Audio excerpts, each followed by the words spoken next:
आज मौजूद हैं हमारे सिंगरौली जिले के देवसर विधानसभा के विधायक श्रीमान सुभाष रामचंद्र वर्मा जी। आइए हम उनसे कुछ सीधी बात करते हैं युवाओं के रोजगार और कोरोना महामारी के बारे में। विधायक जी, हम आपसे जानना चाहेंगे कि आप अपने विधानसभा में जो कोरोना महामारी की जो पूरे देश में और विश्व में चल रही है समस्या, उसके बारे में आपने क्या किया और युवाओं के रोजगार और सम्मान के लिए आपने क्या किया? सबसे पहले आप सबको नमस्कार। लगातार जो कोरोना महामारी बीमारी को लेकर पूरा विश्व में जो जिस गति से कोरोना फैल रहा है, बताने की आवश्यकता क्या है कि मध्य प्रदेश में हमारी भारतीय जनता पार्टी की जब से सरकार आई और सरकार के नेतृत्व में हमें जब से कोरोना की बीमारी को लेकर जो विश्व में जो इस चाइना जैसे देश ने ऐसी बीमारी को बहुत ही खतरनाक बीमारी है जो हमारे मोदी जी ने जो लगातार रोकथाम के लिए ऐतिहासिक लॉकडाउन करने का काम किया, जो आज कोरोना की स्थिति आज स्थिति हमारे भारत में जो ठीक है, पूरे विश्व में एक सराहना की तरह सराहा जा रहा है माननीय मोदी जी को। और हमारे मुख्यमंत्री माननीय शिवराज जी लगातार इस कार्य को गति को बढ़ा रहे हैं। जैसे लॉकडाउन था, उस लॉकडाउन के समय में जो हमारे बाहर में प्रवासी जो फंसे हुए लोग थे, जैसे मध्य प्रदेश में काम करने वाले लोग आ रहे थे, उनसे पूछा जाता, उस स्थिति में उनका दुख देखने के लायक था। हम लोग लगातार उस चीज को बहुत ही तरीके से बहुत ही मेहनत करके हम लोग जो जैसे ही मध्य प्रदेश में एंट्री करें, उनके भोजन की व्यवस्था, उनके आवागमन जाने की लाने की व्यवस्था, और पैर में चप्पल है कि नहीं है, उस परिवार में सुख उस दुख की घड़ी में हमारे माननीय शिवराज जी ने लगातार विकास कार्यों को और जैसे भी है उस कोरोना बीमारी को लेकर उन परिवार तक पहुंचाने का काम किया है। और साथ में उस 2 महीने के लॉकडाउन में उन गरीब परिवारों तक भोजन तक की व्यवस्था हमारे भारतीय जनता पार्टी के कार्यकर्ताओं द्वारा पूरी सब्जी के माध्यम से बनवा के वितरण कराए। और साथ में जो खाद्यान्न की बात है, अलग से हमारे कार्यकर्ताओं द्वारा चावल दाल की व्यवस्था, और सरकार की जो व्यवस्था थी तो सरकार ने सीधे 3 महीने का खाद्यान्न देने का काम किया। अलग से 2 महीने का माननीय मोदी जी के नेतृत्व में जो खाद्यान्न 5 रुपए प्रति व्यक्ति के हिसाब से देने का काम माननीय हम जनप्रतिनिधियों के द्वारा हर ग्राम हर समूह तक पहुंचाने का काम किए हैं। और मैं ज्यादा नहीं बोलते हुए अभी मैं स्वयं की बात करूं, मैं स्वयं अपनी व्यवस्था बता दे रहा हूं। मैं खुद स्वयं सैनिटाइजर और मास्क 5,000 सैनिटाइजर मास्क बंटवाने का काम किया स्वयं मैं बनवा के, और साथ ही खाद्यान्न कच्चा चावल दाल ये सारी व्यवस्था मैं स्वयं बांटने का काम किया हूँ। जिस फंड के माध्यम से, कंपनियों के फंड के माध्यम से जिस स्तर पर जैसे हो सके स्वयं की व्यवस्था की तरफ हमने व्यवस्था की है। और सबसे बड़ी बात है जो हमारे सिंगरौली जिले में प्रवासी की बात, और साथ में हमारे जो यहाँ के बच्चे पढ़ने के लिए जो बाहर इंदौर जबलपुर भोपाल जो फंसे हुए विद्यार्थी थे, उनको लाने का काम मैंने 650 बच्चों को ट्रेन से माननीय शिवराज जी के पास गया। उन्होंने कहा सुभाष जी विधायक जी चिंता मत करो, मैं हूं जब तक। तत्काल उन्होंने ट्रेन की व्यवस्था की और मैंने ट्रेन पर बैठा के मध्य प्रदेश के हमारे भारतीय जनता पार्टी के अध्यक्ष माननीय विष्णुदत्त शर्मा जी स्वयं, मैं स्वयं साथ में बैठ के ट्रेन में बैठा के मैं स्वयं साथ में लेके आया हूँ। और सिंगरौली में हर परिवार माता पिता के दुख को, उस समय की स्थिति मैंने उस परिवार के बच्चों से देखा कि जब घर में पहुंचे तो माता पिता का जो समय था वो सोच उस देखने लायक था। मैंने ऐसे समय पर काम किया है। माननीय विधायक जी, जो प्रवासी मजदूर आए हुए हैं उनके रोजगार के लिए आपके विधानसभा में क्या व्यवस्था की गई है, और ऐसी कोई उत्तम व्यवस्था आप कर रहे हैं जिससे उनको दोबारा वहां पे न जाना पड़े काम की तलाश में? ये आप बहुत अच्छा सवाल कहा है। और जैसे भी हम लोग क्या बोलते कोरोना जैसे जिला स्तर की बैठकें होती हैं, उस बैठक में हमने विशेष रूप से सीधा कहा है कि हमारे जो प्रवासी 31,000 कुछ प्रवासी जो हमारे सिंगरौली जिले के, वो प्रवासी जो चिन्हित एक लिखित में जो है 31,000 से हमारे प्रवासी 50,000 से ऊपर लोग आए हैं। हमारी सबकी चिंता है, उन परिवार की चिंता है। आज जो सब प्रवासी काम धंधा अपना जो भी कार्य करते थे वो सब छोड़ के आ गए, अब वो दोबारा जाना नहीं चाहते। उस स्थिति में अभी हमने सरकार से लगातार उनके रोजगार देने की बात जहां तक है, मैं रोजगार देने के लिए हमने लगातार जो हमारे मनरेगा के तहत, जो शासकीय कार्यों के तहत उनका राशन कार्ड के माध्यम से उनका जुड़वाने का काम किया है, पहला। और दूसरा, और खद्यान नहीं मिल पाता था, अभी माननीय शिवराज जी ने सीधे पोर्टल खोल के सीधे डायरेक्ट कहा कि उन परिवारों को जोड़ो, और साथ में रोजगार के लिए जो भी हमारी बड़ी मशीनरी चल रही है, जो नीचे स्तर पे जो काम होते हैं मनरेगा के तहत, जैसे जिस स्तर के तहत उनको रोजगार जोड़ने का काम माननीय शिवराज जी के नेतृत्व में हमने जिला कलेक्टर को आदेश कहते हुए कहा कि जल्द से जल्द हमारे जितने प्रवासी हैं बेरोजगार ना रहे, भूखा ना मरे, इसकी व्यवस्था जब तक हम जनप्रतिनिधि, हम लोग भाजपा भारतीय जनता पार्टी के नेतृत्व में हमेशा लगातार काम किए। माननीय शिवराज जी 15 साल से चौथी बार सरकार में आए, उनके विकास कार्यों को आपने लगातार देखा। जब 3 महीने से लॉकडाउन के समय बिजली की समस्या की स्थिति थी, उस बिजली की समस्या को लेकर माननीय शिवराज जी ने एक विशेष रूप से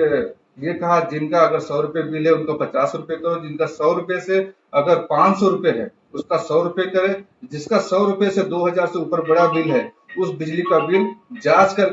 50% राशि जमा कराने का काम करे। ऐसी आर्थिक स्थिति में हम लगातार गरीबों की चिंता कर रहे हैं। आपके विधानसभा में फिलहाल तो कोई कंपनियां काम नहीं कर रही हैं, एक सिवाय इंडाल्को कंपनी के। आप अपने क्षेत्र के युवाओं की जो रोजगार की समस्या है उसको हम किस प्रकार से करेंगे?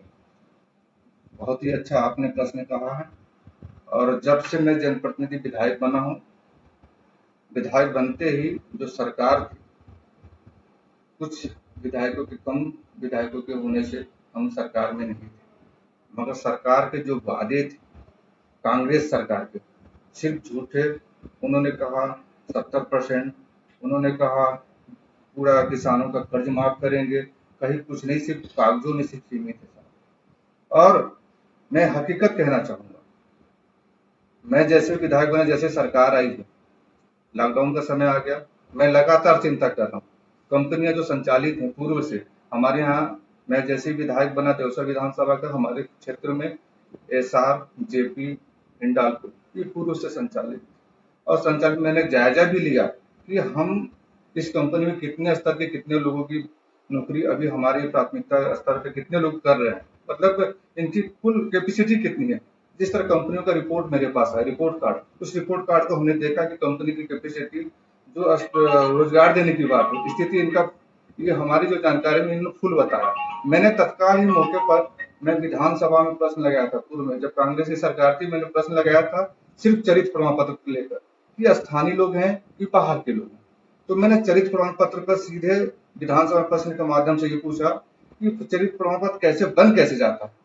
बाहर के लोग स्थानीय कैसे बन जाते हैं, स्थानीय लोगों को रोजगार नहीं मिल पाता। तो इसमें लापरवाही किसकी है, प्रशासनिक लापरवाही किसकी है जो यहाँ का प्रमाण पत्र मिल जाता है लोगों को? हाँ, ये विषय जरूर है। जो लापरवाही इसमें आते हैं, मैं तत्काल ऐसे दोषियों को कार्रवाई करने की बात माननीय शिवराज जी, अभी सरकार में मैं आया हूँ, मैं जरूर इस विषय पर इस बात को आगे बढ़ाते हुए काम करूंगा, क्योंकि विधानसभा लग नहीं पा रही है लॉकडाउन के कारण, विधानसभा बार बार स्थगित होती जा रही है। जैसे भी समय आएगा हम जनता, क्योंकि युवाओं के लिए हम एक युवाओं में मैं भी एक युवा हूँ, और बहुत ही कम उम्र में बहुत एक समय आप सब युवाओं के दम पर मैं विधायक बना हूँ, और मुझे निश्चित है युवाओं को रोजगार देने का काम निश्चित हम करेंगे, और जितना हो सके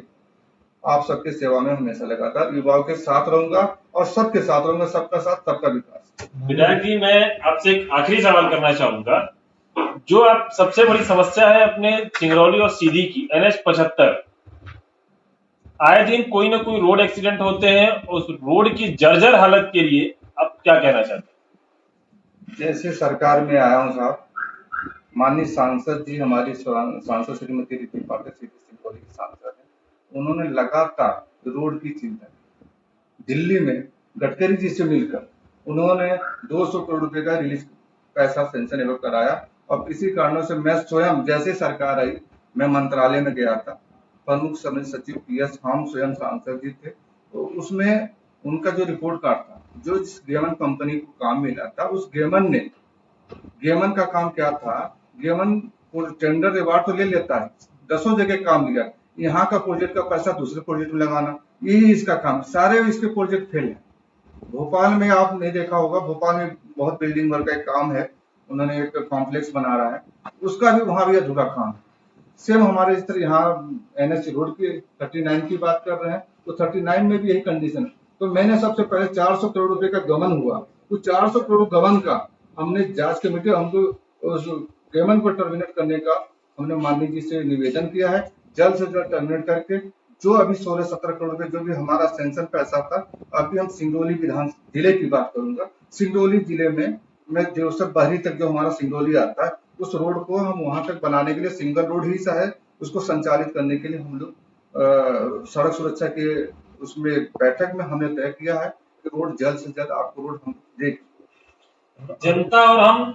कब तक उम्मीद करें कि ये रोड बननी चालू हो जाएगी? मध्य प्रदेश और केंद्र की स्थिति आप भी जानते हैं, कोरोना जैसे महामारी बीमारी को लेकर देश की स्थिति और प्रदेश की स्थिति बहुत ही डामाडोल टाइप में है। और हम लोग ऐसा उस स्थिति में माननीय शिवराज जी लगातार सबकी चिंता करते हैं, सबका साथ, सबकी विकास की बात करते हैं, तो रोड आपको बना के देंगे। अभी जहां फिलहाल की बात हम लोग सड़क सुरक्षा की बैठक में हमने तय कर दिया कि एक ही सिंगल रोड, भले हम लोग डबल रोड की लाइन थी मगर फुल लेन के, पर हम सिंगल रोड चालू करने का काम बहुत ही जल्द आपको देखने को मिलेगा। आगामी त्योहारों के बारे में जनता से आप क्या अपील करना चाहेंगे? जो जैसे रक्षाबंधन है, 15 अगस्त है। हाँ, बहुत बहुत हो जाएगा। आज बकरीद और रक्षाबंधन का त्योहार है और कोरोना जैसे महामारी बीमारी आपके देश और प्रदेश में लगातार विश्व का ये जिस स्थिति में हमारे मध्य प्रदेश में, हमारे सिंगरौली जिले में जो स्थिति है, लॉकडाउन करने पर बहुत ही हम लोग कलेक्टर साहब को निर्देशित कहा कि जल्द से जल्द लॉकडाउन करें। जब संख्या हमारी 10 थी तब हम 2 महीने लॉकडाउन में थे, और जैसे ही लॉकडाउन हमने कहा कि 80 से ऊपर 100 की संख्या पार करने जा रही लॉकडाउन कोरोना जैसे महामारी पॉजिटिव रिपोर्ट में, उस पॉजिटिव रिपोर्ट को देखते हुए हमने इस रक्षाबंधन का त्योहार और ये बकरीद, हमने दोनों त्योहारों को ये कहा कि घर में ही रहकर ही बहन भाई का त्योहार है, ज्यादा जाने आने की आवश्यकता नहीं है। जैसे भी स्थिति में, चाहे डाक के माध्यम से अगर भाई और बहन दोनों साथ में हैं तो अगर आ जाते हैं तो उस स्थिति में रक्षाबंधन परिवार के रूप में अच्छे से मनाएं। और बहुत बहुत शुभकामनाएं भाई और बहनों को भी देना चाहता हूँ, बकरीद उन भाईजान लोगों को भी देना चाहता हूँ। बहुत बहुत शुभकामनाओं के साथ मैं धन्यवाद देता हूँ। आप लगातार हमेशा एक हिंदुत्व त्योहार है हिंदू भाइयों का, और आगे बढ़ते रहें।